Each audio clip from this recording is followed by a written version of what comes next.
Bismillahirrahmanirrahim. Assalamualaikum warahmatullahi wabarakatuh. Students, hope you all are fine and doing great. Today we are going to start Science for grade 5th. All of you open your workbook page number 41. Unit number 4, classification of living thing. Classification का क्या मतलब होता है? Classification mean दर्जा बंदी करना of living things, जानदार चीज़ों की दर्जा बंदी। या हम ये कह सकते हैं कि जब हम लिविंग थिंग्स को उनकी सिमिलैरिटीज़ और डिफरेंस की बुनियाद पर मुख्तलिफ़ किस्म के ग्रुपों में तकसीम करते हैं तो वो एक्चुअली क्या है? क्लासिफिकेशन है। Concept check. Place the following creature in the correct column, add at least 3 more example of your own to each column. Okay students, हमें ये डिफरेंट क्रिएचर दी गई हैं। अब इन क्रिएचर्स को, उनकी करैक्टरिस्टिक्स को देखते हुए हम उनके एग्जैक्ट कॉलम में लिखेंगे। जस्ट लाइक फर्स्ट हमारे पास जो है वो है वर्टिब्रेट्स। अब जो क्रिएचर इसमें से वर्टिब्रेट होगी, जो ऑर्गेनिज्म वर्टिब्रेट्स हैं उनको हम इस ब्लॉक में लिखेंगे और जो इनवर्टिब्रेट्स होंगे उनको हम इस ब्लॉक में लिखेंगे। अब आपको पता है कि वर्टिब्रेट्स क्या होते हैं। वर्टिब्रेट्स वो ऑर्गेनिज्म होते हैं जिनकी बैकबोन की हड्डी होती है, यानी रीढ़ की हड्डी इनमें होती है। अब हमारे पास वर्टिब्रेट्स में कौन कौन से ऑर्गेनिज्म है स्टूडेंट्स? लिजर्ड है, frog, well, parrot, cat, goldfish. इसके अलावा और भी बहुत सारे ऑर्गेनिज्म है। जस्ट लाइक अगर हम डॉग की बात करें, काऊ की बात करें तो वो भी वर्टिब्रेट्स हैं। इनवर्टिब्रेट्स वो ऑर्गेनिज्म है, ये वो क्रिएचर्स हैं जिनके अंदर बैकबोन नहीं है, जिनकी रीढ़ की हड्डी नहीं होती। Just like spider, worm, beetle, cockroach, snail, slug. इसके अलावा बटरफ्लाई, मॉस्किटो, ये सारे क्या है हमारे पास? इनवर्टिब्रेट्स हैं। Amazing fact, is it a boy or a girl? क्या ये जो आपको डायग्राम नज़र आ रही है ये लड़की है या फिर लड़का है? फॉर क्रोकोडाइल्स, आपको पता है ना ये क्रोकोडाइल है। The sex of the young depend on the temperature the eggs are kept at। अब देखिए स्टूडेंट्स, क्रोकोडाइल के अंदर क्या होता है कि मतलब उसका जो जेंडर है वो कैसे हम फाइंड आउट कर सकते हैं। और क्रोकोडाइल्स के अंदर क्या होता है कि जो सेक्स है यंग का, मतलब जो न्यू बर्न बेबी होगा, वो इस बात पे डिपेंड करता है कि जो एग्स थे, जो अंडे थे, वो किस टेम्परेचर के अंदर रखे गए। Higher and lower temperature usually mean female. जब हम बहुत ज़्यादा हाई टेम्परेचर पे या बहुत लो टेम्परेचर में, मीन बहुत गर्मी या बहुत सर्दी में उन अंडों को रखेंगे तो ज़्यादातर जो क्रोकोडाइल्स होंगे वो क्या होंगे? फीमेल होंगे। While male crocodile will hatch at temperature in between. जबकि जो मेल क्रोकोडाइल्स होंगे वो कब हैच होंगे? जब टेम्परेचर इनके दरमियान होगा। ठीक है, मीन ना बहुत ज़्यादा गर्म होगा ना बहुत ज़्यादा ठंडा होगा। Page 42, complete the table.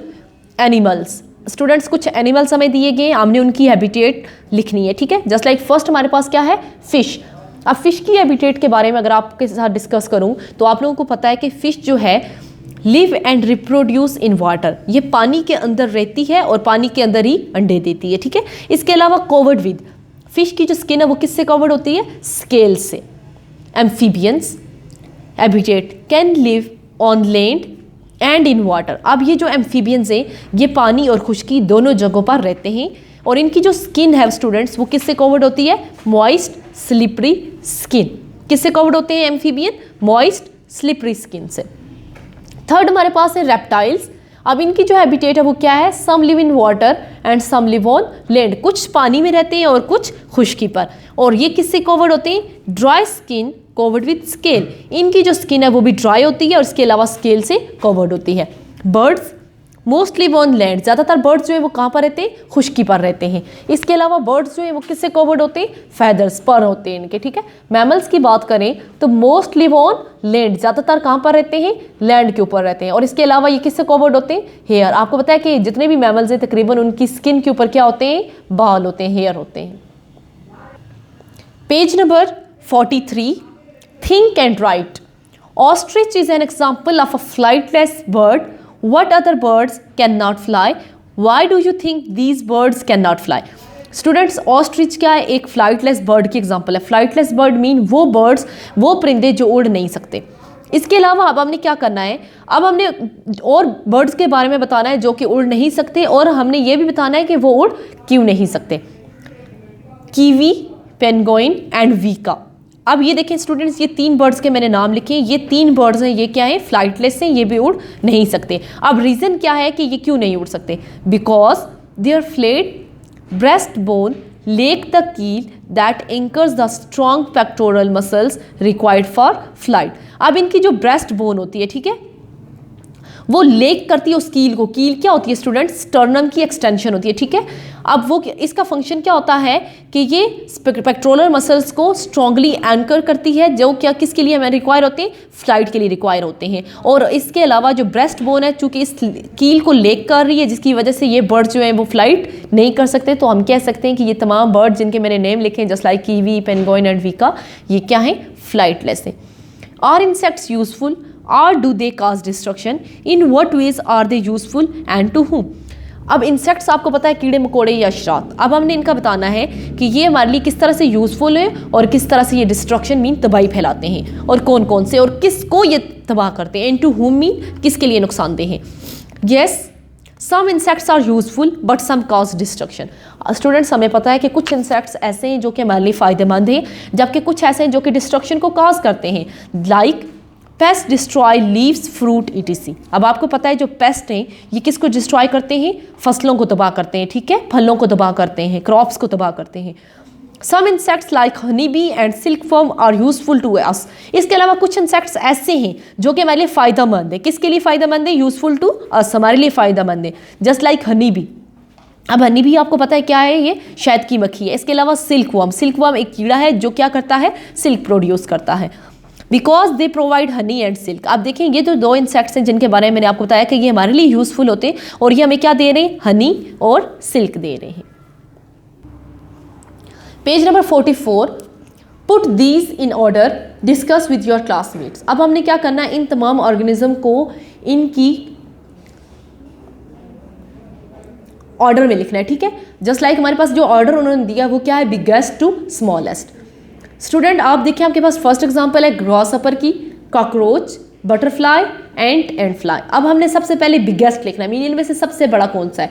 तो सबसे पहले हम क्या लिखेंगे? बटरफ्लाई। बटरफ्लाई इन सारे में से क्या है? बड़ा है।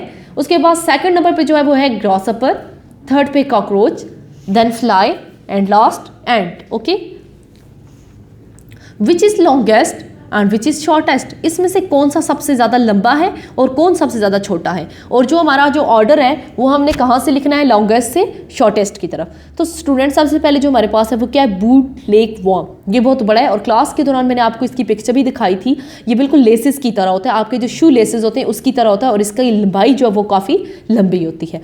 अर्थवर्म को आपने डेफिनेटली देखा हुआ है, ज़्यादातर बारिशों के मौसम में ये ज़मीन से ऊपर आ जाते हैं, और आपने इस चीज़ को देखा हुआ है। अर्थवर्म जो होता है ज़मीन का कीड़ा। हुकवर्म, और लास्ट में हमारे पास क्या है? Nematode. Which is quietest, which is noisiest. अब इसमें से कौन सा बहुत ज़्यादा शोर करता है और कौन खामोश है? बीटल पहली है, सबसे पहले ये हमने किससे लिखना है? क्वाइटेस्ट से नॉइजेस्ट की तरफ, मीन सबसे खामोश, जो सबसे कम आवाज़ होगी वो होगी बीटल की, then mosquito, fly, bee, cricket. Okay, which is softest, which is hardest. इसमें से कौन सा ज़्यादा सॉफ्ट होगा और कौन सा ज़्यादा हार्ड होगा। आपके पास डिफरेंट एग्जांपल्स दी हुई हैं, just like ladybird, dragonfly, beetle, butterfly and. आपको लिखना है सॉफ्ट से हार्ड की तरफ। सो फर्स्ट हम किसकी तरफ क्या लिखेंगे? बटरफ्लाई। आपको पता है बटरफ्लाई सबसे ज़्यादा सॉफ्ट होती है। उसके बाद dragonfly, then ant, ladybird and last beetle. Okay students, page number 46, draw and label structure of insect from book page number 38। Students, अब आपने क्या करना है? इंसेक्ट की स्ट्रक्चर को ड्रा करना है। आप अपनी टेक्स्ट बुक ओपन करें, उसके पेज नंबर 38 पे आपको इंस्ट्रक्शन दी हुई है। उस डायग्राम को देखते हुए आपने यहाँ पर अपनी वर्कबुक के ऊपर डायग्राम ड्रा करनी है। Page number 47, classification. Is it a fish और एन एम्फीबियन। क्या ये फिश है या फिर एम्फीबियन है? एक्सोलॉट्स, प्रोनाउंस्ड एज एक्सोलोटस, ठीक है। Live in water, they breathe through gills. अभी देखें स्टूडेंट्स, ये किस में रहते हैं? पानी में रहते हैं। दे ब्रीथ थ्रू गिल्स, इसके अलावा गिल्स की मदद से सांस लेते हैं। That look like feathers, they have 4 legs। इसकी कितनी लेग्स होती हैं? 4 legs होती हैं। And a tail, and are covered in skin not scale. इसके अलावा इसकी 4 टांगे होती हैं, दूम भी होती है। इसकी जो स्किन है वो कवर्ड होती है, उसके ऊपर स्केल नहीं होते। एक्सोलोटस ले एग्स, और इसके अलावा ये क्या करते हैं? अंडे देते हैं। आप यहाँ डायग्राम में देखें एक्सोलोटस की पिक्चर को। यहाँ पर एक टेबल दिया गया है स्टूडेंट्स पेज नंबर 48 के ऊपर। अब हमने यहाँ पर क्या करना है, देखना है what animal group does it belong to, use the given information to fill in the table. अब हमें दिए करेक्टरिस्टिक्स, फेदर्स हैं, legs, tail, gills, scale, skin, fur, lay eggs. इसके अलावा हमें दिए दो एनिमल्स दिए, ऑर्गेनिज्म दिए सॉरी, एक है एक्सोलोटल और दूसरा है फिश एम्फीबियन। अब हमने देखना है कि कौन कौन सी करेक्टरिस्टिक्स एक्सोलोटल की जो है वो फिश और एम्फीबियन में पाई जाती है।